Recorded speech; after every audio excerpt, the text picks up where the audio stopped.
అరకులో ఎన్డీఏ కూటమి ఎంపీ అభ్యర్థి కొత్తపల్లి గీతకు ప్రజలు బ్రహ్మరథం పట్టారు.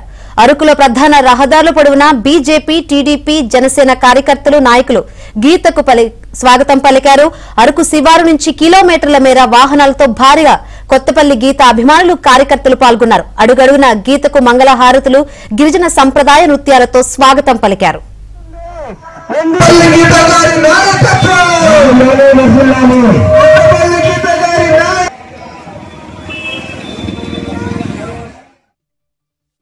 ఎవరైతే ప్రభుత్వం మీద వారి గళాన్ని వినిపిస్తారో వాళ్ళ వాయిస్ ఎట్టి పరిస్థితుల్లో బయటకు వినిపించకుండా వాళ్ళ గొంతు నొక్కి వాళ్ళని భయపెట్టి బెదిరించి ఈరోజు ప్రభుత్వం ఒక దుశ్చర్యకు పాల్పడుతుంది.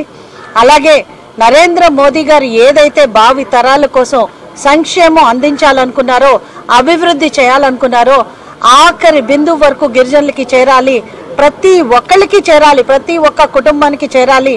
అలాగే ఆంధ్రప్రదేశ్ను ఒక అభివృద్ధి బాటలో నడపాలి.